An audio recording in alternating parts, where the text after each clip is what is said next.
जय गुरु जी, नमस्कार। तो पहले तो महाशिवरात्रि से जुड़ा एक सवाल जो बहुत सारी संगत ने पूछा है कि अंकल, महाशिवरात्रि वाले दिन बड़ों को और बच्चों को अलाउड है मंदिर जाना? बड़ों को मीन्स बुज़ुर्गों को और छोटे बच्चों को। देखिए, अलाउड तो है, मना तो नहीं करते बड़े मंदिर वाले, लेकिन एक बात है कि अगर आपके बच्चे थोड़ा सा 3-4 घंटे, 5 घंटे, 6 घंटे, इतना समय लग सकता है। मिनिमम आप मान के चलिए 2 से 3 घंटे ज़रूर लगते हैं और मैक्सिमम 5-6 घंटे भी लग जाते हैं ऑन अ गिवन डे। तो अगर इतना बर्दाश्त कर सकते हैं आपके बच्चे या पेरेंट्स, फिज़िकली उनको अलाउ करते हैं बॉडी इतना, तो वो जा सकते हैं। नहीं तो कोई ऐसी बात नहीं है, आप चले जाइए, उनकी तरफ से भी हाथ जोड़ दीजिए। गुरुजी ने कहा ही है, एक व्यक्ति भी अगर घर का आता है तो मैं पूरे परिवार को ब्लेस कर देता हूँ। यदि आप जाना चाहते हैं विद फैमिली तो you can go with family. There is no problem as such कि वहाँ पर रोका जाए, वहाँ नहीं रोका जाएगा। बट ये आपकी कन्वीनियंस के ऊपर है, यू वॉन्ट टू गो और नॉट। चलिए आज का सत्संग सुनते हैं। बहुत इंटरेस्टिंग सत्संग है। सत्संग के बाद मैं आपसे स्टोरी शेयर करूंगा। जय गुरु जी। वो कहते हैं कि गुरुजी आपको तब नहीं देते जब आपके जीवन में उम्मीदें ज्यादा और जरूरत कम हो। गुरुजी आपको तब देते हैं जब आपके जीवन में उम्मीदें कम और जरूरत ज्यादा हो। तो वही मेरे साथ कुछ ऐसा हुआ था कि मैं अपने जीवन में सब तरह की उम्मीदें छोड़ ही चुकी थी, मतलब जीने की भी उम्मीद छोड़ चुकी थी।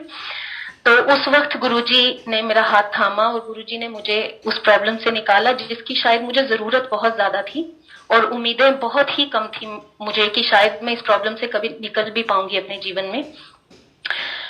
उसके बाद मैंने ये देखा कि गुरुजी अपने बच्चे पे, अपने भक्त पे काम कैसे करते हैं। आपके सराउंडिंग्स में भी गुरुजी काम करते हैं, लेकिन सबसे ज्यादा गुरुजी आपके ऊपर काम करते हैं, आपके अंतर मन को संवारते हैं, साफ करते हैं, आपके बर्तन को साफ करते हैं। वो मैंने साक्षात महसूस किया हर पल हर दिन गुरुजी के साथ। गुरुजी ने मुझे ब्लेस किया सेपरेशन के साथ। I got separated from my husband. बहुत बहुत शुक्राना गुरुजी महाराज का, जो सब पंडित कह चुके थे कि ये पॉसिबल ही नहीं है, आप इसमें से कभी निकल नहीं पाएंगी और ये आपके पिछले जन्मों के कर्म है और आपको मरते दम तक ये कर्म भुगतने पड़ेंगे और इसी तरह से भुगतने पड़ेंगे। तो उस मुसीबत से तो गुरुजी महाराज ने निकाल दिया और अब आई थिंक समय आ चुका था कि गुरुजी महाराज को मेरे ऊपर काम करना था, मेरा बर्तन साफ करना था, मेरा जो जन्मों के कर्मों की मैल चढ़ी हुई थी आत्मा पे, वो मैल साफ करनी थी। तो वो गुरुजी ने कैसे साफ करी? सबसे पहले गुरुजी महाराज ने मुझे एक व्हाट्सएप ग्रुप में ऐड करवा दिया, जिस व्हाट्सएप ग्रुप में डेली एक अमृत वेला गुरुजी एडिसन मंदिर यूएसए से प्लेलिस्ट शेयर होती थी 1-1.25 घंटे की। तो मैं नई नई ही गुरुजी से जुड़ी थी और द्वारका में रहती थी उन दिनों, तो मुझे वो अमृत वेला प्लेलिस्ट में ऐड कर लिया किसी संगत ने और उस प्लेलिस्ट एक ग्रुप में ऐड कर लिया। तो उस ग्रुप में गुरुजी एडिसन मंदिर से अमृत वेला प्लेलिस्ट के नाम से एक प्लेलिस्ट शेयर होती थी जो 1-1.25 घंटे की होती थी। महाराज की कृपा से मैंने वो प्लेलिस्ट सुनना शुरू कर दिया और उस प्लेलिस्ट में इतना रुचि बन गई। उस प्लेलिस्ट में जपजी साहब का पाठ से वो स्टार्ट होती थी एंड देन उसमें थोड़ी देर मंत्र जाप चलता है, फिर एक शब्द बाणी चलती है, उसके बाद उसकी व्याख्या रिंकू वीर जी करते हैं और उसके बाद चौपाई साहब का पाठ, आनंद साहब का पाठ एंड देन मंत्र जाप के साथ वो प्लेलिस्ट संपूर्ण होती है। तो उस प्लेलिस्ट के जरिए मुझे मतलब ऐसा महसूस होता था कि शायद गुरुजी की क्लास जो होती है उस क्लास में मतलब मुझे ऐसा महसूस होता था कि मेरा एक कोर्स चल रहा है और वो कोर्स ही चल रहा है ये प्लेलिस्ट के जरिए, जिसमें गुरुजी बहुत सारे मन की दुविधाएं हल कर रहे हैं, बहुत सारे सवालों के जवाब दे रहे हैं। तो वो प्लेलिस्ट मैंने निरंतर सुनना शुरू कर दी और महाराज की कृपा से इतनी इतनी रुचि उस प्लेलिस्ट में मेरी बन गई कि मतलब ऐसा महाराज जी ने किया कि मतलब दुनिया इधर से उधर हो सकती है, आंधी तूफान आ सकता है, बट ऐसा नहीं हो सकता कि मैं वो प्लेलिस्ट ना सुनूं। मतलब कैसे भी करके सुबह शाम आधी रात को अर्ली मॉर्निंग कभी भी मैं टाइम निकालूंगी, बट मैं उस प्लेलिस्ट को जरूर जरूर जरूर सुनूंगी। जो जो मन में दुविधाएं आती थी उनका साथ के साथ मुझे जवाब गुरुजी की तरफ से मिल जाता था। जब आप 7 साल के एक लंबे समय तक डिप्रेशन में और बहुत ही डीप एंग्जाइटी में, पैनिक अटैक्स में जिए होते हैं, तो वो ऐसे ओवरनाइट आप उनमें से निकल नहीं जाते। तो ऐसा समय रहता था हमेशा गुरु जी के साथ कि मतलब मैं कभी कभी दोबारा उन्हीं चीजों में स्लिप हो जाती थी। वो 7 साल की लूप में फिर वापस चली जाती थी कि लाइफ में ये सब हुआ, शायद सब खत्म है, अब कोई स्कोप नहीं है लाइफ में, आगे कुछ नहीं है।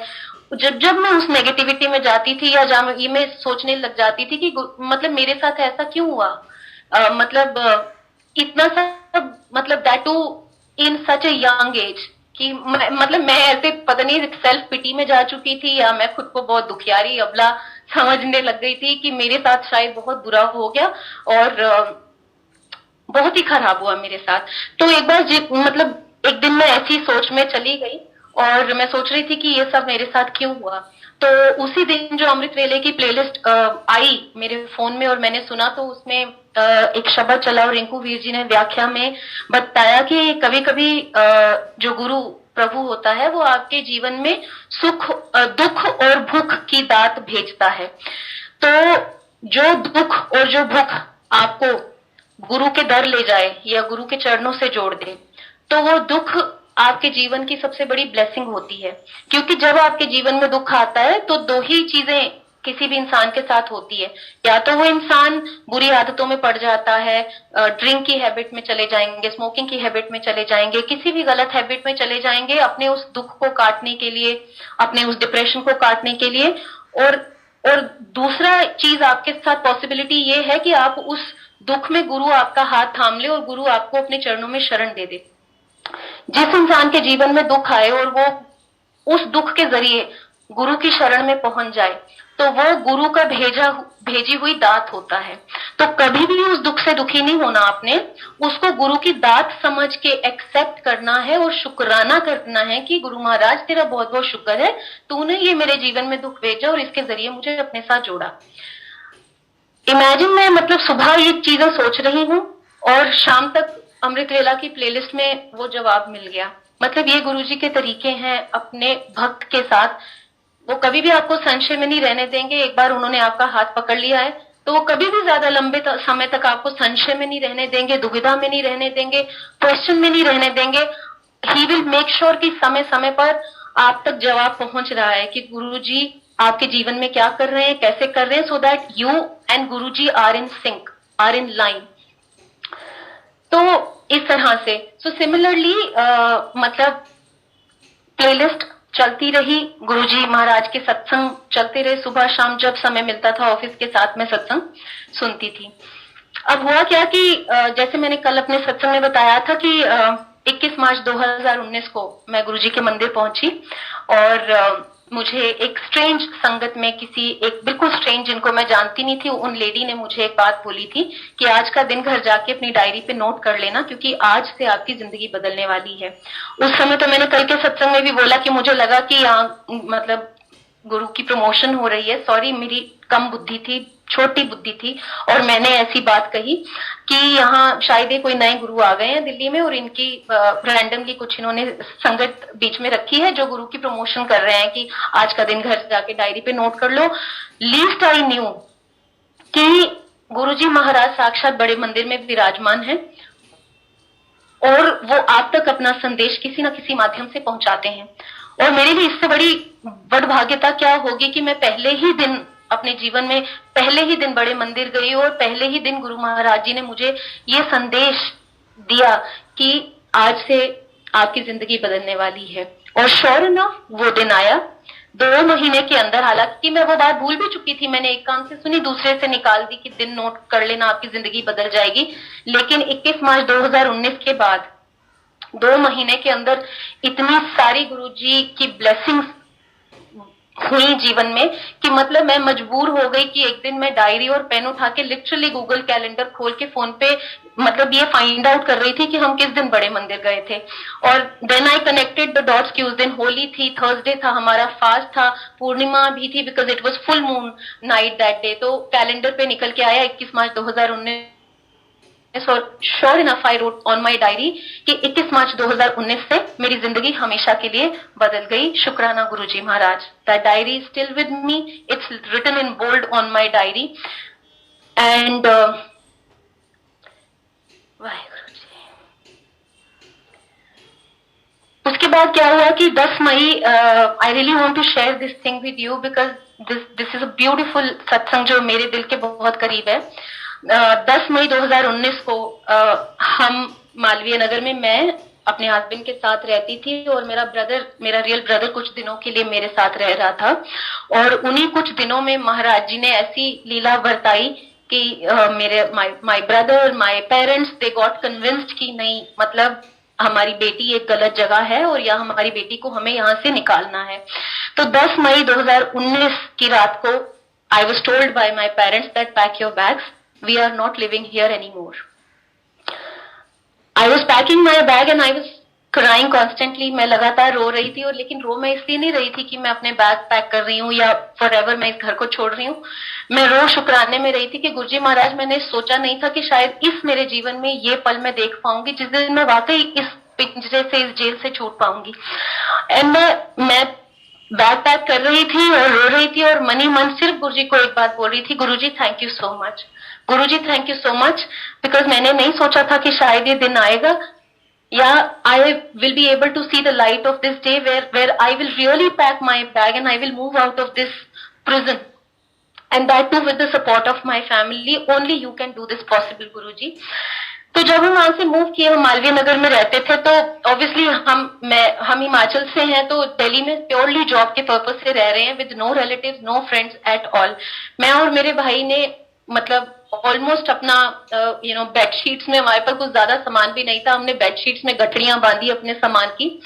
भाई के पास कार थी, हमने कार में सामान रखा और हम वहां से जैसे ही एग्जिट किए उस घर से, एंड लिटरली हमें मालूम नहीं था कि अब जाना कहाँ है, क्योंकि we had no place to stay.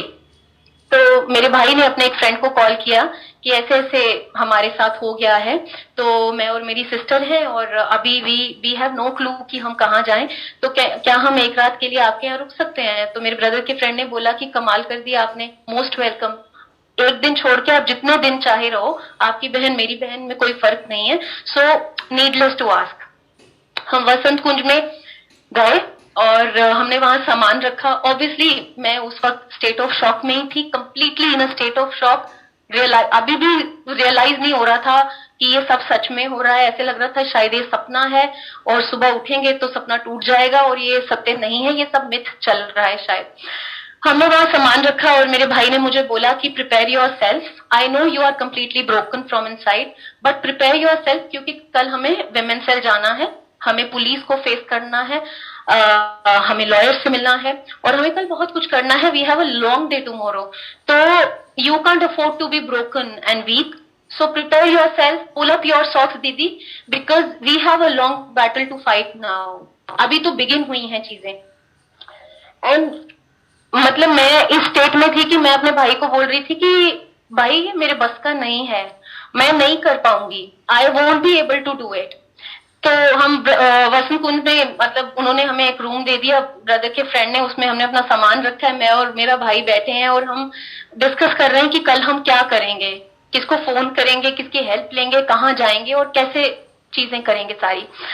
तो करते करते discussion, my brother slept but I could not sleep. मतलब मैं ऐसी स्टेट में थी कि मैं पलक भी नहीं झपक पा रही थी अपनी, बिल्कुल ऐसे लग रहा था कि आंखें पत्थर हो चुकी हैं और मतलब मैं खुद एक डेड बॉडी हो चुकी है।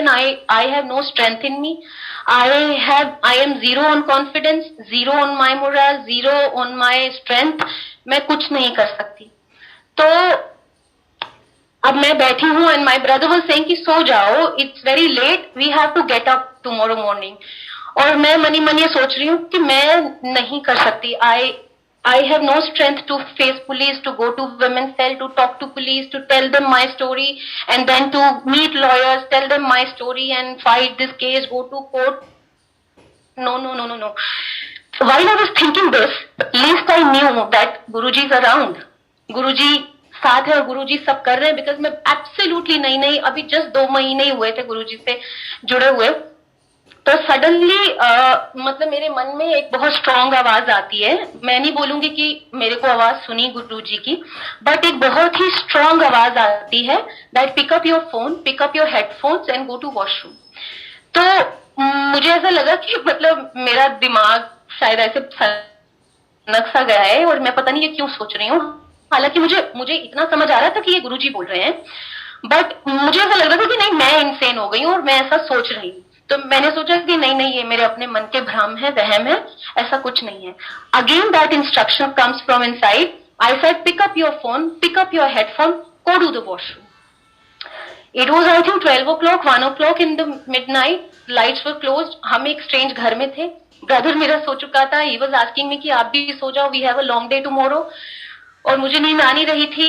And then finally, and it was a strong instruction from Guruji that pick up your phone, pick up your headphone, go to the washroom. I picked up my phone, my headphone और मैं washroom चली गई। And then मैं मन ही मन पूछ रही हूँ कि हाँ जी गुरुजी अब क्या करना है।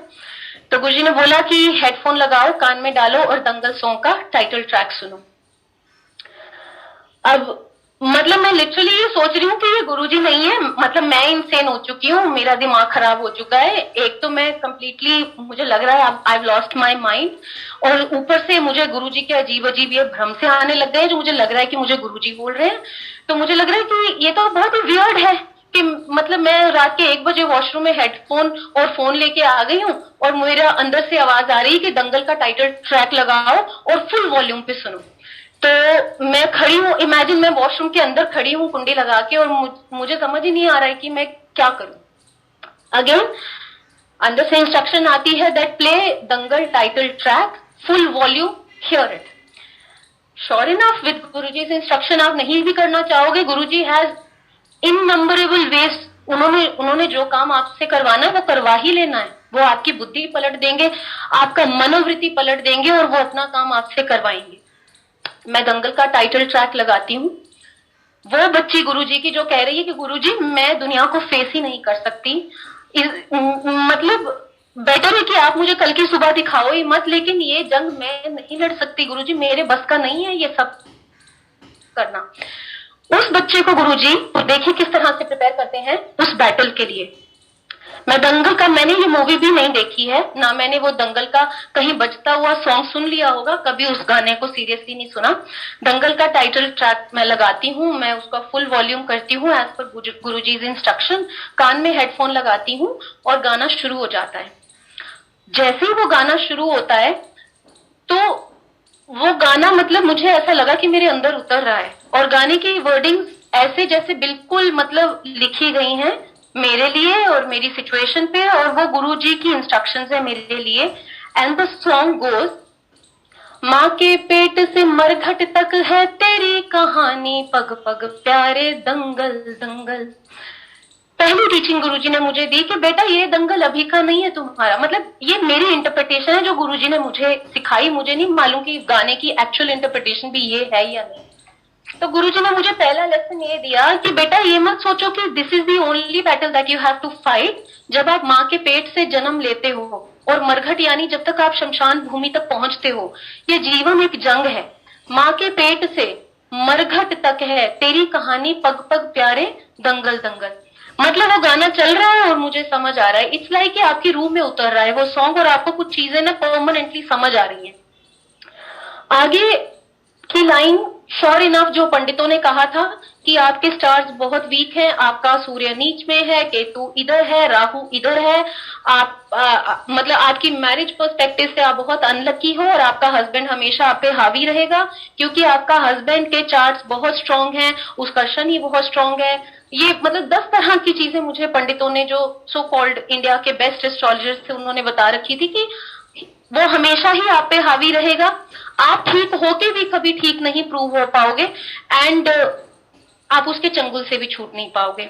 अब अगली लाइन गुरुजी दंगल के सॉन्ग में मुझे क्या सुना रहे हैं और समझा रहे हैं, मतलब मुझे ये समझ आया कि ये तुम्हारा उच्च नीच का सूर्य तो चलता रहेगा, राहु केतु इधर उधर चलते रहेंगे। जब तुम्हारी जिंदगी के स्टार्स गर्दिश में चले जाते हैं ना, यानी ठीक है, तुम अच्छी किस्मत लेके पैदा नहीं हुए हो, या आपकी किस्मत स्टार्स के हिसाब से बहुत बदकिस्मती आपकी चल रही है, तो फिर हम क्या करते हैं, यानी गुरुजी क्या करते हैं आपके लिए, गुरुजी दंगल करते हैं। नेक्स्ट चीज गुरुजी मुझे सिखाते हैं कि अगला दिन आपको कैसे प्रिपेयर करना है अपने आप को। एंड श्योर इनफ, मतलब एग्जैक्टली मेरी वही सिचुएशन थी कि मेरी जो धड़कने थी दिल की वो कहीं छाती में दब चुकी थी कि गुरुजी मैं नहीं कर सकती। एंड गुरुजी इज सेइंग एक हाथी है, बहुत ही शांत स्वभाव का है, लेकिन जब आपके जीवन में चुनौती होती है ना, वो एक बावले हाथी की तरह होती है, जो हाथी पागल हो जाता है। जब कोई हाथी बावला हो जाता है तो वो बहुत नुकसान करता है, यानी कभी कोई चुनौती जो आपके जीवन में आती है तो वो एक पागल हाथी की तरह होती है, जो आपके सामने खड़ के आपकी आंखों में घूर के देख रही होती है, और उस चुनौती में हर वो पॉसिबिलिटी होती है कि वो आपके जीवन में बहुत तरह की डिस्ट्रक्शन कर सकती है। गुरुजी सेइंग आई नो, चुनौती खड़ी है, तेरी आंखों में आंखें डाल के देख रही है, उसमें हर पॉसिबिलिटी है चुनौती में तुम्हारी लाइफ में डिस्ट्रक्शन करने की, लेकिन अब हमने करना क्या है, हमने उस चुनौती की आंख में आंख मिला के अब भिड़ जाना है उसके साथ, और इसी का नाम है दंगल। फिर से लाइन चलती है, माँ के पेट से मरघट तक है तेरी कहानी, पग पग प्यारे दंगल दंगल। साथ ही साथ फुल वॉल्यूम पे वो कानों में गाना चल रहा है, पूरी बीट पे वो गाना चल रहा है, साथ ही साथ गुरुजी की इंस्ट्रक्शन है dance on this song, dance dance. तो मुझे आधा तो ये लग रहा है कि पार्शली कि मैं इंसेन हो गई हूँ, और लग मुझे ये रहा है कि ये गुरुजी की इंस्ट्रक्शंस है, लेकिन फॉर श्योर ऐसे थोड़ी ना भगवान काम करता है कि दंगल का गाना आपको सुना रहा है और आपको अगले दिन के लिए प्रिपेयर कर रहा है। और मुझे लग रहा है कि sure enough I think I am moving towards insanity, मैं इंसेन हो रही हूँ या पागल हो रही हूँ और मैं ये सब हरकतें कर रही हूँ। लेकिन 50% मुझे समझ ही आ रहा है कि ये तो मेरी एनर्जी को बूस्ट कर रहा है, ये गाना तो मेरे मोरल को बूस्ट कर रहा है, मुझे कॉन्फिडेंस दे रहा है। और साथ में गुरुजी बोल रहे हैं कि dance on the song, and I am saying to Guruji, Guruji मतलब this is so weird that I am standing in the washroom 1 o'clock in the midnight and I am dancing, that too in a strange house. किसी के घर में हम हैं, सब सो रखे हैं और वॉशरूम की लाइट जली है, maybe they are getting disturbed, और आप मुझे बोल रहे हो कि फुल वॉल्यूम पे दंगल का गाना लगाओ और डांस करो इस पे। Anyways, you know Guruji, you all know Guruji, and Guruji again dance, I said dance. तो मैं हाथ की चुटकी बजा रही हूँ, पैर को टैप कर रही हूँ और बॉडी को मूव कर रही हूँ। I am listening to the song and then tears flowing down my eyes, constantly tears flowing down. मेरा पैर थिरक रहा है, हाथ की चुटकी बज रही है, बॉडी मूव कर रही है, मैं गाना सुन रही हूँ, समझ रही हूँ, एज इफ वो गाना मेरे लिए एक चालीसा बन गया। मतलब जैसे एक हनुमान चालीसा इंसान गाता है, मेरे लिए वो गाना गुरुजी ने चालीसा बना दिया। मैं आई थिंक आधा पौना घंटा वॉशरूम में हूँ, रिपीट मोड पे गाना सुन रही हूँ, खड़ी हूँ और एज पर गुरुजी की इंस्ट्रक्शन डांस कर रही हूँ। थोड़ी देर बाद मेरा ब्रदर आता है and then he got scared कि ये कुछ ऐसा स्टेप ना उठा लें, ये डिप्रेशन में तो है ही और इतना कुछ लाइफ में चल रहा है कि what is she doing inside the washroom, it's been so long. And my brother comes and knocks the door कि दीदी सब ठीक है, आप अंदर हो? मैंने कहा हाँ मैं अंदर हूँ। कि काफी देर से आप अंदर हो और लोग के? मैंने कहा हाँ सब ठीक है, आ रही हूँ कि आ जाओ, एंड इट्स वेरी लेट, सो जाओ। तो मैं सो जाती हूँ। अगले दिन सुबह हम कार में बैठते हैं, हमें वुमेन सेल जाना है और वो हेडफोन से कान में गाना बज रहा है, दंगल दंगल। वो जो कुछ एक दिन का प्रोसीजर था जिसमें हमें परहैप्स अपनी कंप्लेंट फाइल करनी थी, इन्वेस्टिगेशन ऑफिसर हमें असाइन होना था, हमें लॉयर से मिलना था, वो सारा जो प्रोसीजर ऐसी सिचुएशंस में होता है, वो सारा प्रोसीजर गुरुजी ने मुझे मेरे पास गुरुजी का स्वरूप तो कोई था नहीं, मेरे पास मटेरियल फॉर्म में सिर्फ एक शिव पुराण थी जो गुरुजी की कृपा से मैंने ली थी या मैं पढ़ रही थी। वो शिव पुराण मैं अपने बैग में रखती थी हमेशा अपने पास, और उस शिव पुराण को लेके और वो कानों में दंगल गाना गुरुजी मुझे सुनाते थे कॉन्स्टेंटली। मेरे कान में हेडफोन में वो दंगल गाना चलता रहा 5-6 दिन, और उसी गाने के साथ गुरुजी ने वो मेरा सारा प्रोसीजर कंप्लीट करवाया। और हालांकि उस दौरान I had gone really weak, बहुत ही तबीयत भी बहुत खराब रह रही थी, बहुत ही मैं वीक हो गई थी। एंड देन मैंने ऑफिस से 1 महीने की छुट्टी ली और मैं और मेरा ब्रदर हिमाचल चले गए। उस 1 महीने के दौरान मैं हॉस्पिटलाइज भी हुई क्योंकि मैं बहुत ही बैड स्टेट ऑफ माइंड में थी, मतलब डिप्रेशन, एंजाइटी, तबीयत खराब और बहुत कुछ चल रहा था। I was hospitalized for a couple of days and all those things. उसके बाद एक दिन मतलब लॉयर के पास हमें जाना था, तो मतलब मैं इतनी वीक हो चुकी थी कि मतलब मैं खुद से चल भी नहीं पाती थी, और मुझे एक शोल्डर से मेरे ब्रदर पकड़ते थे, एक शोल्डर से मेरे मम्मा पकड़ते थे, तो वो मुझे लॉयर के पास लेके गए। लॉयर का कॉल आया कि मुझे मिलना है और मुझे सारी स्टोरी सुननी है कि हुआ क्या है असल में। तो जब लॉयर ने देखा कि एक तरफ से मेरे भाई ने मुझे पकड़ा हुआ है और एक तरफ से मेरी मदर ने मुझे पकड़ा हुआ है, वो मुझे लिटरली ऐसे जैसे एक अपाहिज इंसान को कहीं लेके जाते हैं वैसे लेके आ रहे हैं। तो लॉयर हैरान हो गया, और लॉयर ने मेरे मम्मी और मेरे भाई से बात पूछी कि आर यू श्योर आप ये केस फाइल करना चाहते हो? तो दे आस्क कि क्यों आप ये सवाल क्यों पूछ रहे हो? कहते हैं मेरे ख्याल से तो आपको इन्हें लॉयर की बजाय डॉक्टर के पास ले जाना चाहिए।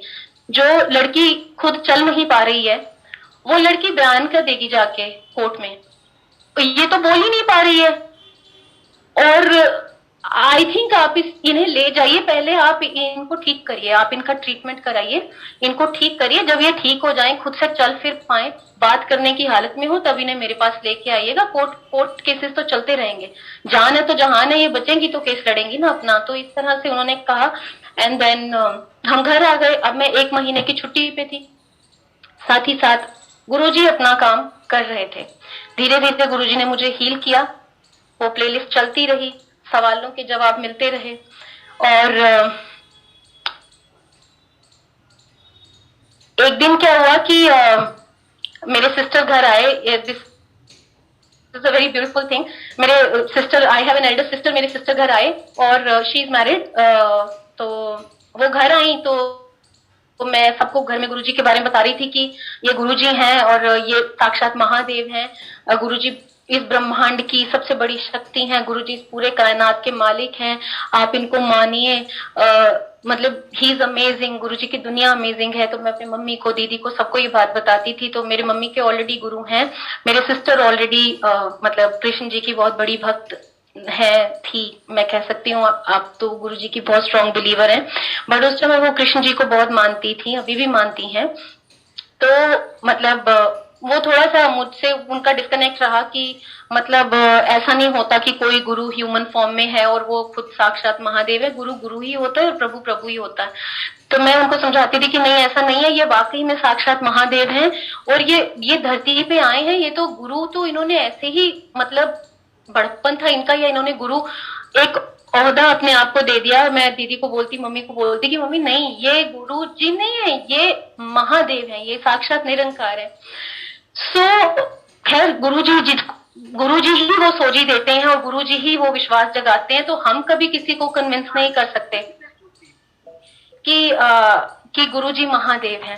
सो हुआ क्या कि मेरे सिस्टर घर आए हुए थे और मेरे पास जो शिव पुराण थी वो ऐसी, मतलब मैं तो एक टेक्स्ट बुक समझ के उसको और गुरुजी की ब्लेसिंग समझ के अपने साथ रखती थी। तो मुझे किसी ने बोला कि तुमने अपनी शिव पुराण को कवर भी नहीं किया हुआ, ऐसी रखी हुई है, ये तो धार्मिक ग्रंथ की बेदबी हो गई। तो उन्होंने बोला कि अपनी शिव पुराण को कवर करके रखो। तो मुझे ऐसे किसी ने सजेस्ट किया, तो मैंने कहा जी ठीक है। अब जब मेरे सिस्टर घर आए हुए थे तो उन्होंने अपना एक सूट निकाला, मतलब वो नहाने जा रही थी तो उन्होंने अपना एक सूट निकाला।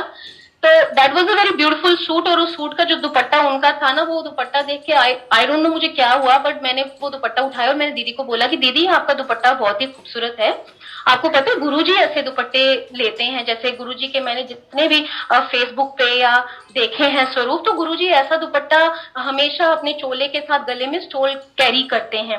तो दीदी ने कोई खास इंटरेस्ट नहीं दिखाया, बिकॉज वो ज्यादा कन्विंस्ड नहीं थी गुरुजी से, और उसको, दीदी को भी, मम्मी को भी यही लग रहा था कि ये कुछ ज्यादा ही, मतलब ज्यादा ही कुछ ऐसी पागलों जैसी बातें कर रही है। मतलब पता नहीं ये गुरु कैसे हैं, या तो कोई हिप्नोटाइजर है जिसने हमारी बेटी को हिप्नोटाइज कर लिया है कि दिन रात बस एक ही बात, गुरुजी गुरुजी गुरुजी गुरुजी और गुरुजी, बस उसके अलावा कोई बात ही नहीं। तो मैंने अपनी सिस्टर को बोला, मैंने कहा दीदी ये दुपट्टा तो बहुत ही खूबसूरत है। मैंने कहा दीदी बिल्कुल ऐसे दुपट्टे और ऐसे स्टोल्स गुरुजी अपने गले में लेते हैं। तो मैंने अपनी दीदी को रिक्वेस्ट किया कि आप ये प्लीज दुपट्टा मुझे दे दोगे। तो मैंने कहा ये मुझे ऐसा लग रहा है कि ये गुरुजी का दुपट्टा है। तो दीदी ने बोला कि वैसे तो आप बहुत गुरुजी कर रहे हो कि ब्रह्मांड के मालिक हैं, इस पूरी कायनात को रचने वाले हैं, तो आपको इतना नहीं पता कि भगवान को कभी यूज्ड चीज नहीं चढ़ाई जाती। तो मैं से चुप हो गई। मैंने कहा अच्छा, मैंने कहा दीदी लेकिन ये दुपट्टा तो इतना खूबसूरत लग रहा है, मेरा मन कह रहा है कि ये दुपट्टा गुरुजी का ही है। शी सेड नहीं, ये यूज्ड दुपट्टा है और यूज्ड चीज गुरुजी को मतलब कि परमात्मा को कभी अर्पण नहीं की जाती। तो मेरे दिमाग में पता नहीं क्या आया, मैंने बोला दीदी धुला तो होगा ना, तो ये अगर दुपट्टा धुला हुआ है तो आप मुझे दे दो। मैंने बोला कि हमारे गुरुजी ऐसा वहम नहीं करते, मतलब सॉरी संगत जी, बट मेरे मन का ये भाव था। मैं ठीक भी हो सकती हूँ, गलत भी हो सकती हूँ, बट मैं एग्जैक्टली जो हुआ उस वक्त मैं वो आपको बता रही हूँ। मैंने अपनी सिस्टर को बोला, मैंने कहा हम हमारे गुरुजी ऐसे वहम नहीं करते, गुरुजी तो सिर्फ प्यार करते हैं और प्यार से ही रिझ जाते हैं, प्यार से उन्हें कुछ भी दे दो वो एक्सेप्ट कर लेते हैं। तो आप ये दुपट्टा प्लीज मुझे दे दो, मुझे ऐसा लग रहा है ये गुरुजी का दुपट्टा है। मेरी सिस्टर को लगा कि एनीवेज इसका तो दिमाग खराब हो गया है और ये तो कुछ भी ऐसे बावलों की तरह बातें कर रही है। तो मेरी सिस्टर ने बोला कि नहीं तुम्हें चाहिए होगा तो मैं नया दुपट्टा दे दूंगी। My sister went to take shower और वो सूट उनका बाहर रखा हुआ था जो उन्हें नहाने के बाद पहनना था। मैंने वो नहाने गई और मैंने दुपट्टा उठा लिया पीछे से और मैंने वो शिव पुराण को लपेट के दुपट्टा अपने पूजा रूम में रख दिया। मुझे लगा कि अब ये दे नहीं रही, मैंने तो जबरदस्ती ले लेना है क्योंकि ये है ही गुरुजी का दुपट्टा। बिल्कुल गुरुजी ऐसे दुपट्टे अपने गले में स्टॉल की तरह लेते हैं। मैंने वो दुपट्टा शिव पुराण को लपेट के वहां रख दिया। वो जैसे ही नहा के आई उन्होंने देखा सूट तो रखा है, दुपट्टा है ही नहीं, और उन्होंने देखा कि इसने शिव पुराण को लपेट दिया मेरा दुपट्टा, और वो बहुत गुस्सा हो गई उस बात पे कि मतलब तुम्हें एक बार समझ नहीं आता कि यूज चीज भगवान को नहीं चढ़ाते, और इसने फिर भी, वो मेरे साथ बहसी नहीं, उनको थोड़ा सा गुस्सा आया। और मैं और मेरी मम्मा मार्केट चले गए शॉपिंग के लिए, हमें घर के लिए कुछ सामान लेके आना था। हम निकले थे, हमारा 2-2.5 घंटे का काम था। मेरी सिस्टर घर में अकेली थी और मैं और मेरे मदर, मतलब ये हिमाचल में थे हम, जब मेरा अपना घर है जो मम्मी पापा का, वहां की बात बता रही हूँ। मैं और मेरी मम्मी मार्केट जाते हैं सामान लेने और 15-20 मिनट में ही हमें फोन आ जाता है कि आप कहाँ पे हो। दीदी का फोन आता है कि आप कहाँ पे हो, तो हमने बोला हम मार्केट में हैं कि आप जल्दी घर आओ। और वो ऐसे बड़ी घबराई हुई सी आवाज में बात कर रही थी कि जल्दी घर आओ। तो हम, मेरी और मम्मी को लगा कि ऐसा भी क्या हो गया, हम अभी तो निकले थे, अभी तुम्हारा 2-2.5 घंटे का काम है और एकदम से 15 मिनट में फोन आ गया कि जल्दी घर आओ। तो हमने बोला कि हाँ आते हैं, हम थोड़ा काम कर ले। नेक्स्ट 15 मिनट्स में दोबारा सिस्टर का फोन आता है कि आपको समझ नहीं आता कि आप जल्दी घर आओ, कि कोई घर में अकेला है और रात का टाइम हो रहा है और आप लोग आ नहीं रहे हो। तो मैंने दीदी को बोला कि दीदी आपको पता तो था हमारा 2-2.5 घंटे का काम है, आप सडनली ऐसा क्या हो गया है कि आप 15-15 मिनट में हमें फोन कर रहे हो कि जल्दी घर आओ, जल्दी घर आओ, जल्दी घर आओ, कि नहीं जो भी है आप बीच में काम छोड़ दो और आप घर जल्दी आओ। एनीवेज हमने आधा काम अपना बीच में छोड़ा और हम घर की तरफ आने लगे। जैसे हम घर एंटर करें, मैं और मम्मी भी थोड़ा परेशान हो गए थे कि ऐसा क्या हो गया जो हमें बार बार फोन आ रहे हैं कि आप घर जल्दी आ जाओ, घर जल्दी आ जाओ। जैसे हम घर पहुंचे तो मैंने अपनी सिस्टर से, मतलब मैं सिस्टर की तरफ गई, वो लॉबी में बैठी थी।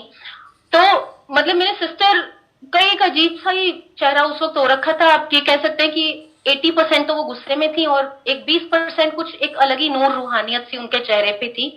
और उनके हाथ में वो दुपट्टा था जो मैंने शिव पुराण को लपेटा हुआ था। उन्होंने एक्चुअली क्या किया था कि जैसे ही हम घर से, मैं और मेरी मम्मी मार्केट के लिए निकले, उन्होंने वो शिव पुराण से दुपट्टा उतार के अपने गले में ले लिया, ये सोच के कि मेरी बहन तो ऐसी पगली सी है या इमेच्योर है या इसको समझ नहीं है अभी प्रभु की, या कैसे मतलब गुरुओं को क्या अर्पित किया जाता है क्या नहीं किया जाता है, कि ये तो पगली सी है, इसने यूज दुपट्टा मेरे उठा के शिव पुराण को लपेट दिया। कि मतलब दीदी ने शिव पुराण से वो दुपट्टा जब हम मार्केट गए निकाला और अपने गले में डाल दिया और दीदी किचन में काम करने चले गए। नाउ जब हम घर पहुंचे तो मेरे दीदी ने वो दुपट्टा हाथ में उनके पकड़ा हुआ था और वो ऐसे बिल्कुल चेहरा अजीब सा लाल सा हो रखा है, थोड़ी गुस्से में, थोड़ी रूहानियत। तो मैं आई और मैंने पूछा कि क्या हो गया आपको, कि आप तो फोन पे फोन किए जा रहे हो ऐसे पागलों की तरह, आपको नहीं पता कि हमारा 2-2.5 घंटे का काम था, घर आओ, ऐसा भी क्या हो गया। तो मेरे सिस्टर ने, जो उन्होंने हाथ में वो दुपट्टा पकड़ा हुआ था, पहले तो मैंने वो दुपट्टा देखा कि अरे इन्होंने शिव पुराण से दुपट्टा हटा दिया। तो उन्होंने ऐसे दुपट्टा मेरी तरफ फेंक के मारा। हम घर में पंजाबी बोलते हैं, बिकॉज हिमाचल में हम पंजाब के बॉर्डर पे रहते हैं, तो घर में हमारे पंजाबी ही चलती है। तो उन्होंने मुझे बोला कि सबसे पहले तो फाड़ तेरा दुपट्टा, और ऐसे बिल्कुल मेरे मुंह पे उन्होंने फेंक के मारा वो दुपट्टा, कहते सबसे पहले तो फड़े तेरा दुपट्टा। मतलब मैंने दुपट्टा पकड़ा और मैं हैरान हो गई कि हुआ क्या। मैंने बोला दीदी आपने मतलब तुसी शिव पुराण तो लाता है दुपट्टा। तो शी ਸੈਡ ਕਿ ਹੋਰ ਲਾਣਾ ਹੀ ਸੀਗਾ ਯੂਜ਼ਡ ਚੀਜ਼ਾਂ ਤੁਸੀਂ ਤੁਹਾਨੂੰ ਇੰਨੀ ਸਮਝ ਨਹੀਂ ਹੈ ਕਿ ਰੱਬ ਨੂੰ ਤੁਸੀਂ ਯੂਜ਼ਡ ਚੀਜ਼ ਚੜਾਉਂਦੇ ਪਏ ਮੈਂ ਇੰਨੀ ਵਾਰੇ ਦੁਪੱਟਾ ਯੂਜ਼ ਕੀਤਾ ਹੋਇਆ ये वो तेरा तो दिमाग खराब है तो ये फड़ अपना दुपट्टा तो पर मैंने कहा हुआ क्या कहती तुम लोग गए मैंने शिव पुराण से दुपट्टा हटाया मैंने अपने गले में ले लिया मैं किचन में काम करने गई कहती मैं किचन में जा रही हूँ तेरे गुरुजी किचन में मेरे पीछे मैं बेडरूम में जा रही हूँ तेरे गुरुजी बेडरूम में मेरे पीछे मैं ड्राइंग रूम में जा रही हूँ ये ड्राइंग रूम में मेरे पीछे तेरे गुरुजी तो मेरे सर पे बैठ गए और इनकी नजर बस एक ही चीज पे मेरे गले में दुपट्टा कहती गले का दुपट्टा तुम मेरे गले का फंदा बन गया जैसे मुझे तो लग रहा है मैंने गले में सांप डाल लिया संगत जी please believe me being a guru sangat I will never lie or make out you have to believe because this is guruji's satsang each word is true exactly word to word मेरे सिस्टर ने ये बातें मुझे बोली कि मैं इतनी घबरा गई कि मैं किचन में मैं खाना बनाने गई यानी बर्तन धुलने गई मैंने बर्तन छोड़ दिए क्योंकि मैं इतना डर गई कि मुझे ऐसे लगे कि मैंने गले में दुपट्टा नहीं लिया हुआ है मेरे गले में सांप है जो मतलब मेरा गला ही कस देगा फिर मेरे को लगा कि मुझे किचन में घबराहट हो रही है मैं बेडरूम में गई वहां भी मुझे घबराहट हो रही है और मुझे ऐसा लग रहा है कि तेरे गुरुजी मेरे पीछे पीछे आ रहे हैं मेरे पीछे पीछे आ रहे हैं और सिर्फ दुपट्टे पे उनकी नजर है और दीदी के ये लफ्ज थे कि तेरे गुरुजी ने मैनू बहुत डराया तेरे गुरुजी तो मेरे सिर पर बैठ गए दुपट्टा ना होया खुदा दी लत हो गई है चक अपना दुपट्टा तू जो करना इधर कर तू शिवपुरा लपेटना तू शिवपुरा लपेट तू जो करना तू इस दुपट्टे का कर मेरा खेड़ा छड्डो तू और तेरे गुरुजी मेरा खेड़ा छड्डो जैसे दीदी ने ये बातें बोली मतलब मैं इतना खुश हो गई आंखें नम हो गई और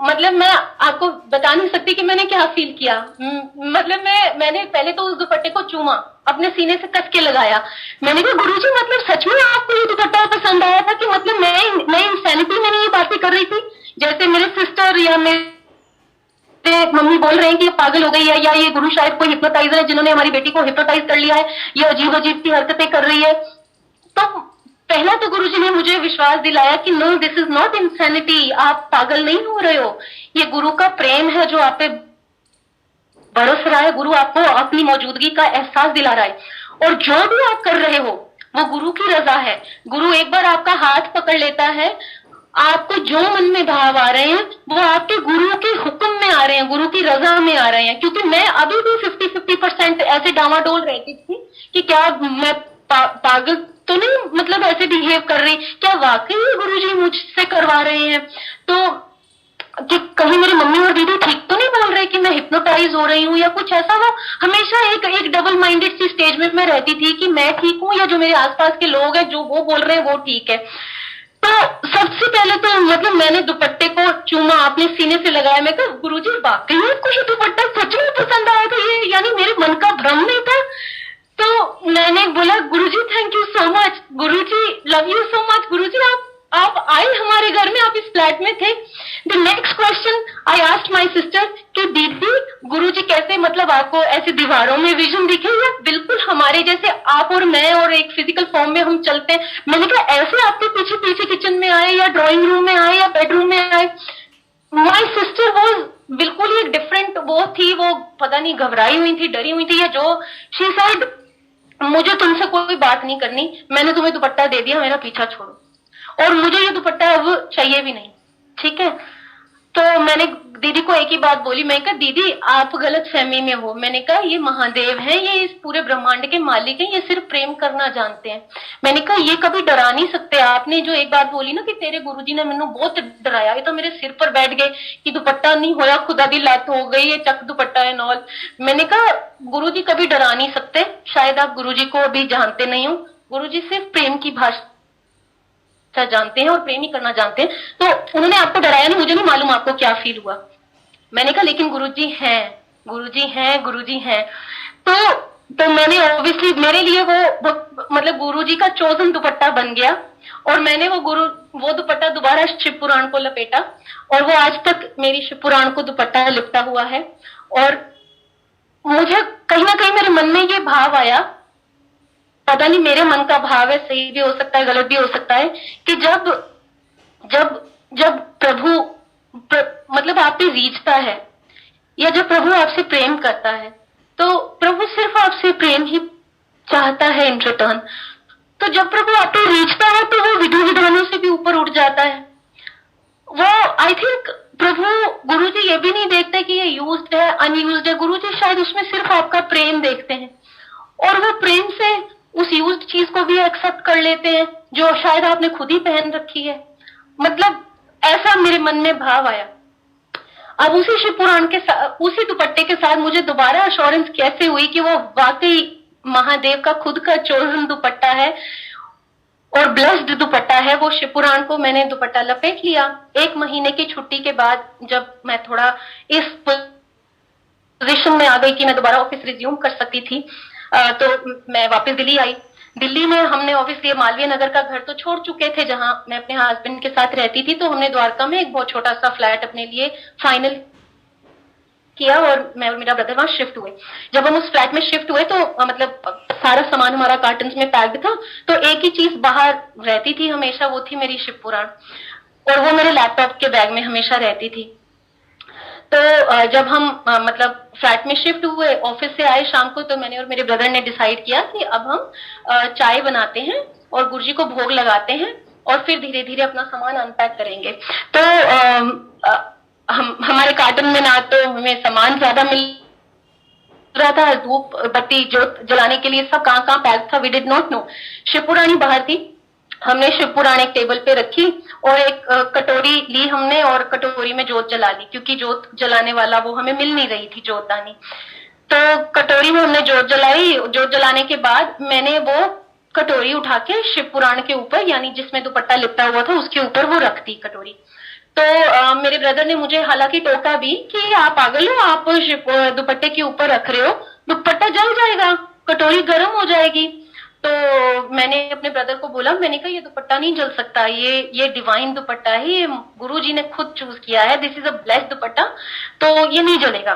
तो my brother, as we say no, men take little time with their connection, या they are more prone to be in logics, they tend to have logics. तो मेरा ब्रदर बोला कि बिलीफ और लॉजिक में थोड़ा बैलेंस रख के चलना चाहिए। आप तो बिल्कुल ऐसे हो गए हो कि मतलब आप दिमाग अपना यूज ही नहीं करते हो। कोई भी सेंसिबल इंसान को पता है कि ये गरम कटोरी अगर इस दुपट्टे पे रखी जाएगी तो जोत जलती रहेगी, कटोरी गरम होगी और दुपट्टा जल जाएगा। लेकिन जैसा कि हम गुरुजी को जानते हैं, गुरुजी को जब आपसे जो काम कराना है, गुरुजी आपकी मनोवृत्ति बदल के वो काम आपसे करवाएंगे ही करवाएंगे। अब मेरा वो दुपट्टा दिल के इतना करीब है, इतना अजीज है, और मतलब मैं गुरुजी से इतना प्रेम करती हूँ, जैसा मुझे लगता है मैं गुरुजी से बहुत प्रेम करती हूँ, तो मैं कभी भी उस दुपट्टे को नुकसान नहीं पहुंचाना चाहूंगी। लेकिन फिर भी गुरुजी ने ऐसी मेरी आंखों पे पट्टी बांधी कि मैंने अपने ब्रदर से बिल्कुल झगड़ के भी बोला कि नहीं, इसी दुपट्टे पे हमने ये जोत जलानी है और कटोरी यहीं रखनी है। हमने वो जोत मतलब कटोरी रखी दुपट्टे के ऊपर, जो जिसमें शिव पुराण लिपटा हुआ था, और हम किचन में गए, मैं और मेरा ब्रदर, चाय बनाने के लिए। अब हुआ क्या कि हमें लैंडलॉर्ड ने गैस सिलेंडर और रेगुलेटर और चूल्हा दिया हुआ था, मतलब as part of the contract वो सामान हमें उसने दिया हुआ था। तो हम जब गैस को जलाने की कोशिश कर रहे हैं तो गैस जल नहीं रही है, और जैसे ही हम रेगुलेटर को ऑन कर रहे हैं उसमें इतनी स्ट्रॉन्ग गैस लीक हो रही है, इतनी तेज आवाज में लीक हो रही है कि मतलब आप अपने कान बंद कर लो, मतलब इतनी तेज गैस लीक हो रही है। तो हम फिगर आउट ही नहीं कर पा रहे हैं कि ये क्या प्रॉब्लम है, ये क्यों नहीं चल रहा। और मेरा ब्रदर उसको पूरा फिक्स करने में लगा है कि कहाँ प्रॉब्लम है, क्या प्रॉब्लम है। रेगुलेटर ऑन कर रहा है तो इतनी तेज गैस लीक हो रही है कि मतलब आपके कान भी उस आवाज को झेल नहीं सकते, और मैं ऊपर उसको गैस को जलाने की कोशिश कर रही हूँ। वाइल मैं और मेरा ब्रदर वो एफर्ट्स लगा ही रहे थे कि समहाउ ये रेगुलेटर सिलेंडर फिक्स हो जाए हमारी, और समहाउ गैस ऑन हो जाए, पर गैस तो ऑन हुई नहीं। लेकिन सडनली हमें फ्लैट में से कुछ जलने की स्मेल आना शुरू हो गई। जैसे ही मैंने और मेरे ब्रदर ने स्मेल किया तो मेरा ब्रदर बोला कुछ जलने की स्मेल आ रही है। मैंने कहा हाँ, जलने की स्मेल तो आ रही है। हम बाहर गए जहां हमने जोत जलाई थी, and as my brother had told me, वो दुपट्टा जल रहा था, और मैंने वो फटाफट से कपड़ा लेके गरम कटोरी हटाई और दुपट्टा जल रहा था। और मेरे ब्रदर ने बोला कि देखो और बोलो महादेव का डिवाइन दुपट्टा, ब्लेस्ड दुपट्टा, लॉजिक दिमाग लगा के चलना चाहिए। ठीक है, आप भगवान पे विश्वास करते हो, आप गुरु पे विश्वास करते हो, but that does not mean कि आप अपना दिमाग ही यूज मत करो। आप जल गया ना दुपट्टा, एंड आई स्टार्टेड क्राइंग। मैं रोने लग गई कि गुरुजी मैं मतलब मैंने जानबूझ के आपका दुपट्टा जला दिया। तो मुझे ऐसा लगा, तब तक मुझे नहीं मालूम था कि कभी भी गुरुजी की दुनिया में कुछ अमंगल नहीं होता, गुरुजी कभी आपसे नाराज नहीं होते। गुरुजी जो भी करते हैं वो किसी रीजन से होता है, और स्पेशली अगर गुरुजी के कभी भी स्वरूप कभी डैमेज हो, स्वरूप टूटे, लॉकेट खो जाए, या किसी भी तरह की जो गुरुजी की आपको दी हुई ब्लेसिंग है उसको किसी भी तरह का कोई नुकसान पहुंचे, तो वो एक ब्लेसिंग होती है वो घटना आपके जीवन की, क्योंकि उसके जरिए गुरुजी आपका कोई कष्ट अपने ऊपर लेते हैं। ये ऐसा मैंने कोई सत्संग सुन नहीं रखा था, मेरे लिए तो सब वो नई चीजें थी। तो मैं रोने लग गई कि मुझसे कोई गलती हो गई है और गुरुजी मुझसे नाराज हो गए हैं, जिसकी वजह से ये दुपट्टा जल गया, और ये दुपट्टा जलना कोई अमंगल का संकेत है शायद। तो और मैं पूरी रात सो नहीं पाई, चाय तो बनी नहीं, हमने भी कुछ नहीं खाया because it was too late, हम वैसे ही सो गए। और मैं तो बहुत कष्ट में कि गुरुजी आपका दुपट्टा जल गया, गुरुजी आपका दुपट्टा जल गया, यानी मैंने कोई गलती करी है और आप मुझसे नाराज हैं, जिस वजह से मेरे से देखो मैंने जानबूझ के आपका दुपट्टा जला दिया, मेरे ब्रदर के कहने के बावजूद भी कि कटोरियां मत रखो, मैंने आपका दुपट्टा जला दिया। अगले दिन ऑफिस गए, पूरा दिन मेरे दिमाग में यही कष्ट चलता रहा कि मुझसे कोई गलती होगी, गुरुजी मुझसे नाराज हो गए। शाम को जब मेरा भाई घर आते हैं तो वो गैस हमसे फिक्स तो हो नहीं पाई, फाइनली हमने वो सब उठाया तामझाम और हम दुकान वाले के पास लेके गए, और हमने उसको बोला कि भैया ये चल नहीं रही, हमने बहुत कोशिश करी, इसमें से बहुत तेज गैस लीक हो रही है और ये ऑन नहीं हो रही। उस भाई ने जैसे ही वो देखा रेगुलेटर की तरफ, तो उन्होंने हमने बोला कि आप इसको घर में जलाने की कोशिश कर रहे थे। तो हमने बोला हाँ जी, ये आपको किसने दिया है? हमने बोला जी हमारे लैंडलॉर्ड ने दिया है। तो कहते हैं आप दोनों, मतलब एग्जैक्ट उनके ये वर्ड थे, आप दोनों पढ़े लिखे हो या अनपढ़ हो? तो मैं और मेरा भाई एक दूसरे को देख रहे हैं कि मतलब ये तो बहुत ही ह्यूमिलेटिंग, ऐसे इंसल्टिंग वे में हमें बोल रहा है कि पढ़े लिखे हो या अनपढ़ हो। तो हमने बोला जी पढ़े लिखे हैं। कहते हैं आपको नहीं पता कि ये बड़ी बड़ी भट्टियों का रेगुलेटर है जो आप अपने डोमेस्टिक सिलेंडर में लगा के घूम रहे हो, क्या आपको इतनी अक्ल नहीं है? और सबसे बड़ी हैरानी की बात तो है कि आप इसे ऑन कर रहे हो, घर में जलाने की भी कोशिश कर रहे हो। और वो इतना डांट के हमें पड़ा, मतलब दुकान वाला, इसे शुक्र मनाओ अपने भगवान का कि तुम दोनों जिंदा हो, नहीं तो अभी तक जल के राख हो रखे होते। The moment he said that, और मेरा बिल्कुल दिमाग उधर गया कि गुरुजी का कल दुपट्टा जला। और perhaps I had my answer कि कल हमारे फ्लैट में जलना था शायद कुछ, और जला भी श्योर इनफ, लेकिन वो हम नहीं जले, हमारे गुरुजी का दुपट्टा जला। और अगेन शुक्राने के आंसू, आंखें नम। गुरुजी थैंक यू सो मच, आप इतने प्यारे हैं, इतने करुणा के सागर हैं कि आप मतलब अपने भक्तों का कष्ट इस तरह से अपने ऊपर लेते हो। उन्होंने हमारा रेगुलेटर बदला, हम घर वापस आए, और मैंने अपने ब्रदर को बोला, मैंने कहा तुझे समझ आया कि मैंने तेरी बात क्यों नहीं मानी और क्यों गुरुजी ने वो कटोरी स्टिल दुपट्टे के ऊपर रखवाई? क्योंकि गुरुजी ने हमें कल जलने से बचाया, और गुरुजी ने वो कष्ट अपने ऊपर लिया, और गुरुजी ने no sure enough this is a divine दुपट्टा, इसमें कोई दो राय ही नहीं है, और गुरुजी ने वो कष्ट इस दुपट्टे के ऊपर लिया और ये दुपट्टा जला। उसके आई थिंक कुछ ही दिन बाद गुरुजी की कृपा से मैंने YouTube पे सत्संग सुना, जिसमें आंटी ने एग्जैक्टली यही सत्संग सुनाया कि गुरुजी का स्वरूप था, और वो स्वरूप एकदम टूट गया, मतलब उसका ऊपर का कांच चकनाचूर हो गया, और उसी दिन उनके आंटी के हस्बैंड जो है वो बहुत ऊंचाई से नीचे गिरे, और मतलब इतनी ऊंचाई से नीचे गिरे और उनको कुछ भी नहीं हुआ अंकल को। और जितनी ऊंचाई से वो गिरे थे तो उनकी मतलब शरीर की सारी हड्डियां चूर चूर हो जानी चाहिए थी, और इट वॉज अ मिरेकल कि उनके हस्बैंड बिल्कुल ठीक ठाक थे। और उसी दिन गुरुजी का स्वरूप मतलब उनके घर में टूटा और उन ऊपर की कांच चकनाचूर हो गई। तो उन आंटी को किसी ओल्ड संगत ने बताया या कैसे भी, और उन आंटी को ये पता चला कि क्यों गुरुजी का स्वरूप आज टूटा, और गुरुजी ने उनका कष्ट अपने ऊपर लिया और उनके हस्बैंड को ब्लेस किया और कोई चोट नहीं आई।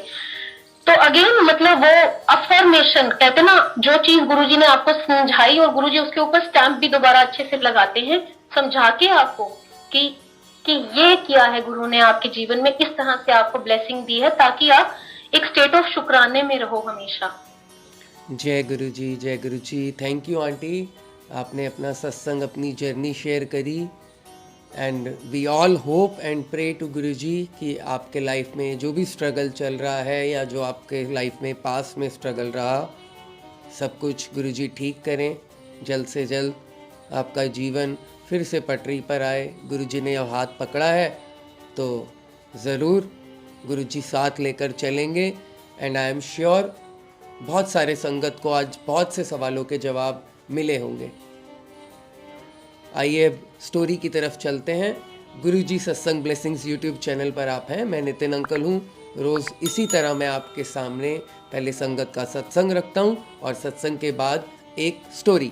यदि आप भी अपना सत्संग शेयर करना चाहते हैं तो मुझे नीचे दिए ईमेल एड्रेस पर अपना सत्संग भेज सकते हैं। आप सत्संग भेजेंगे, मैं संगत से शेयर करूँगा। कब शेयर करूँगा दैट आई डोंट नो, लेकिन जब शेयर होगा आपको पता ज़रूर चलेगा। कैसे पता चलेगा? मेरे इंस्टाग्राम पर सत्संग के बाद और गुरुजी सत्संग ब्लेसिंग के इंस्टाग्राम पेज पर सत्संग के बाद संगत का नाम शेयर किया जाता है, जो संगत चाहते हैं।